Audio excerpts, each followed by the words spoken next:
Hi guys, welcome back to my channel. If you're new here, welcome. On this channel we post writing tips, unboxings, book hauls, book reviews and the occasional vlog. And today I have another book for you and it is The Honey Witch by Sydney J. Shields. Can we just immediately look at how beautiful this book is? Doesn't that just fill you with springtime joy? At the same time, it felt autumnal for me, which is why I'm reviewing it now in October, because I don't know, the yellow, it made me feel autumnal even though it is very obviously spring. Where were you when I did my summer book tag when I needed a book based in spring? Spoiler alert, I said Wintersmith by Terry Pratchett for spring. That book is entirely in the snow. Could have used this one if I had known of its existence at the time. But anyway, yeah, so today we are going to do a book review on The Honey Witch by Sydney J. Shields, and it is just an absolutely beautiful book. It is so calming in its appearance and its feel. It has good book smell. As always, my book reviews, I'll read you guys the blurb first. Before we get into that, don't forget to like, receive, to subscribe to this channel. Your continued support means a lot, so thank you guys so much. Blurb time! Oh, hardbacks inside. The Honey Witch is cursed to never find true love. But when she meets a woman who doesn't believe in magic, she dares to hope for more. Marigold Claude has always preferred the company of meadow spirits to the suitors who try to woo her. So when her grandmother whisks her away to the tiny Isle of Innisfree with an offer to train her as the next Honey Witch, she accepts immediately. But her newfound magic and independence come with a price. No one can fall in love with the Honey Witch. When Lottie Burke, a notoriously grumpy skeptic who doesn't believe in magic, shows up at her doorstep, Marigold can't resist the challenge to prove to her that magic is real, even at the risk of losing her home and her heart. It has a little description here saying, from debut author Sydney J. Shields comes an unmissable tale of sweet magic and love overcoming all. It really is sweet. There's a lot of reviews on here. We have Rachel, I'm going to butcher this, Rachel Gillig, a sweet feast brimming with whimsy, magic and tender longing. On the back, this is all just praise. We have India Holton, internationally best-selling author, says, reading The Honey Witch is like dreaming in a fragrant sunlit garden while bees sing around you.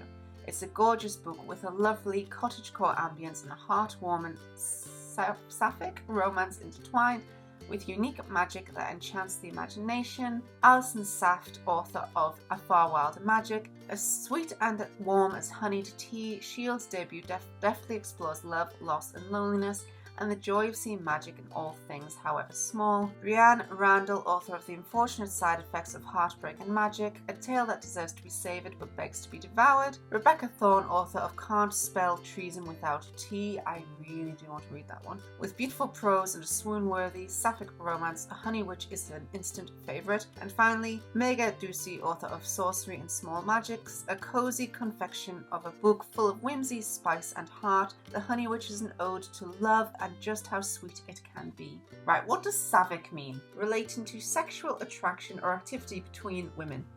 Oh! So this book is exactly what those reviews say. It's very whimsical. It's like a fairy tale, cottagecore, cozy, romanticy. It has the fantasy element. It has beautiful, really relaxing scenes. And really wholesome characters. I really love just how wholesome some of these people are. I wanted to be in the book. When I was not reading it, I just wanted to be there. It just felt safe. It felt homely. It was the Hobbit cottagecore dream in a more modern sense, and just a lovely place to visit and be. It was sort of like a coming home feeling for me. It calmed you, alright? Even though some scenes were quite epic, it still just overall was just a calming, cozy, warm read. I want to begin from a quote from the prologue of this book. One day I will be a rose, and I will plant myself somewhere so beautiful that I will never want to leave. Her mother laughed. And what if someone wants to pluck you? That is what the thorns are for, she said. I love this. I feel this quote just really spoke to me because I remember growing up and whilst I was traveling, I've traveled for 6 years all over the world. And I remember the one thing that I just knew I wanted, which is when I knew I was a hobbit at heart, was that I just wanted somewhere that I wanted to be so much that I didn't want to leave. Like what it says, some of the praise for it, it is a book that deals with grief, loneliness, and overall love. And it just, yeah, you can feel that Sydney Shields has really put in the effort to show loneliness and grief in its various forms and also the process of it. And it's just shown very well. Page 16. A bitch, Aston once said before she knew exactly what that word meant. Marigold laughed then. What is so wrong about being a bitch? It is the closest a girl can be to a wolf. Yes, I love that. Just power, because I mean the Barbie movie, if you haven't seen it, basically deals with that sort of thing that most women go through of you have to be really kind, but also you have to stand on your own 2 feet. And I just love how being called a bitch is like, well, it's the closest you get to being a wolf, which is like this power. It's just a great way to reframe, because you're always called something. You're either too harsh, or you're nagging, or all of this, or you're a pushover and you don't have any opinion, and you're just constant battle. So I just love how that one quote I was like, yes, that's what I needed to hear. Also, something that this book really gives you when you read it is just the need and the will to slow down. It makes you really appreciate good food, it makes you appreciate your garden, it makes you appreciate doing household chores and just having nice cups of tea, preferably with honey in it at the moment because of that book. Page 21. Marigold has grown up surrounded by the poets who propel the narrative. How romantic to die young, unstretched, unsullied, without ever outgrowing the part of the ingenue. What happens when the girl keeps living, when she ages proudly and defiantly, without abandoning imagination or stories, or that secret wish to find magic wherever it hides? Well, then the poets would call her a witch. It is better to be lost in a beautiful daydream than trapped in a dim reality. Yes, it is so nice, because again, fantasy has always, books in general, have always focused on women being young. I know the men are mostly young, but you do often get the male teachers in there. But for women, it's like their life is blooming over as soon as they get a wrinkle, because they're not beautiful. They're not this perfect form of womanhood. And I love how this book describes the power of growing old, and just how accepting the fact that you're gonna grow old. It is a privilege to grow old. There's a lot of people who will not grow old. So if you manage to survive, if you are able to grow old, rejoice in that, because some people aren't gonna make it. Page 75. A honey witch provides women with choice, something they are all too often denied. Preach! It refers to, without being explicit, a honey witch giving women the option of abortion, giving women the option of birth control, giving women the option to have a child without the need of a man to create it, given choice. A woman should have the right to control of her own body, and that is something that the Honey Witch gives, which I just loved. I really, really loved that. Page 169. I would have had a real birthday. I imagine my mother would have given me something to cherish, a necklace or a hair ribbon or something, and I would still have it today, and I would fidget with it constantly and say things like, oh, this? My mother gave it to me ages ago, and I would smile.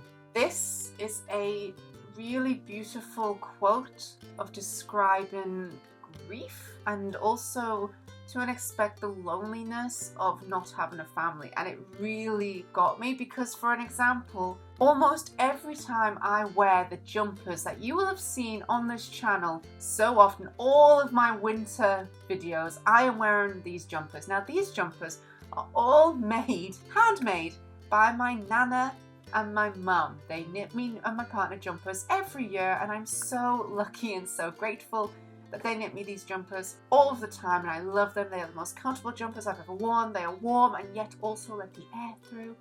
I love them. And every time I go out with them, someone asks me where I got the jumper from, because people really like these jumpers, and every time my mom or my nana made them for me, and it fills you with the fuzzies, same as I wear this necklace, and this necklace is a robin bird, and my mom gave me this 2 Christmases ago, and I wear it every single day, and I play with it all the time. And my mom gave this to me, so I think of my mom. Even my earrings that I wear, these are my earrings that I just leave in. They are silver turtles, and Matt got me these on a holiday in St. Ives in Cornwall, and I wear them permanently. And every time I play with them, I think of my partner, and he often tells me, "You're swimming down," which means my turtle's facing down, so we swim the turtle up, he will swim my turtles up. It's a thing. And she doesn't have her family. They died when she was very young, and they died in a fire.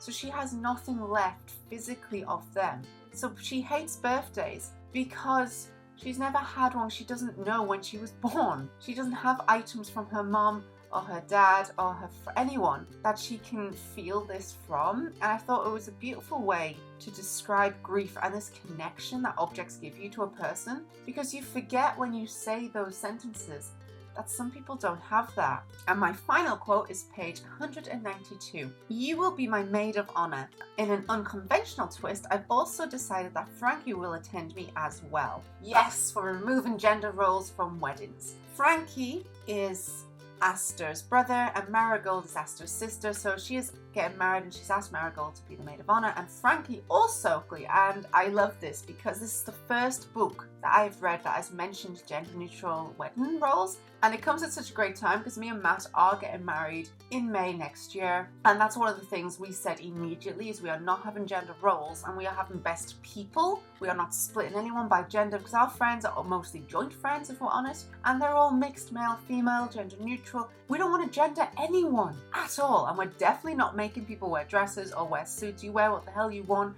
and what you are comfortable in. I don't care what's between your legs. I care about you, the person. And I just love this because it's like, why should you have to split your friends or split your relatives by what's in their trousers? And it's just the first book I've read with that representation, so thank you for that. I really enjoyed that. And that's it for my quotes from this book. So we're now going to go into my overall review of The Honey Witch by Sydney J. Shields. So I read this book within a week, very quickly. I honestly just loved reading it because I wanted to be there, because it was really cozy. I felt safe. It felt warm. It was a really good read for me, and I could just devour it. And it's one that I'm definitely going to keep, almost like a safety net. Like as you'll know, if you're not new to my channel, I have a major safety net in life, which is The Guest Cat by Takashi Hirade. This book will always be with me. Just the smell of it. I read this every year. It's so short, and it's just a safe place where I go to be calm, to look at the world as a reminder of how beautiful the world is, of how beautiful the gardens are. Cats, just cats. And this is one of those books for me that I think I will return to in the same way of it was just a beautiful place to be. I could tell that it was written by a debut author, and that's not a bad thing. I could just tell there were certain things you could see, like early Pratchett. We're developing, we're learning. Debut novel. No problem with that. I still devoured, I still loved. One thing I wasn't into with this book is it is insta-love. Now, if you're not new to my channel, you might have seen my videos on romance tropes and romance cliches. Tropes being romance tropes that you love, cliches being tropes that you don't love. I'll pop a link above and below to those if you are interested in just knowing my opinions and my likes and dislikes. Insta-love is one of the things that I don't get along with, and this one is definitely insta-love. So that is something I was a bit like, oh. The proclamations of love a bit early for me, or instantly being like, we will marry, and you're like, no, that's not very healthy in my head. There's people who absolutely adore insta-love, and I love, obviously it's a book. It's going to be quite fast love, but to the levels of love this went to, I was a bit like, do we have to? Some people really love that, and it's not something I want to hold against. It is insta-love, so just be warned about that. But it is beautiful. If you love insta-love, you'll like it. I just found it a bit uncomfortable for me personally for that. I also found that one of the side stories in this, so it's 3 romances in one, this book, and one of the romances you go through in detail, And I found for me, although I guessed it immediately, I guessed every romance in this book straight away. I knew exactly how the plot was going to go. It's one of the reasons it was a cozy read, because you know when you need to watch like a chick flick and you're like, I know, like a Hallmark movie at Christmas. You know exactly how it's going to go, but you know it's going to be a happy ending. All of that shebang. You know it with this book as well. You get that feel straight away. And I knew exactly who was going to fall in love with who. I knew exactly what had to happen in order to make that happen. So I knew this little side quest had to happen. But I really wanted to get into the ash witch a bit earlier on. So you have the honey witch, and then you have the opposite, which is an ash witch. Honey witches get power from growing. Ash witches get power from burning. It's a cycle of life. Like after a forest fire, the ground is healthier. You grow more things. You need the fire to make the life. All of that. And I just needed that story to come get me. Come a bit quicker. But that was because of the second side love story. Now I appreciated that love story. It was very wholesome, but it was very insta-love, that one. That one was the proper insta-love. And it kind of just ruined it a little bit for me. But overall, I still liked it. Just a heads up there. But let's go into my point system for reviewing this book. So first of all, enjoyment. If you hadn't guessed, I did give it a 10 out of 10, even though that insta-love did make me cringe. I'm going to give a 10 out of 10 on that, just because I did want to read it and I did just want to be in there. For world building, I gave a 10 out of 10. You really saw this Innisfree Island and Berkshire, where our protagonist is originally from. You really envisioned it.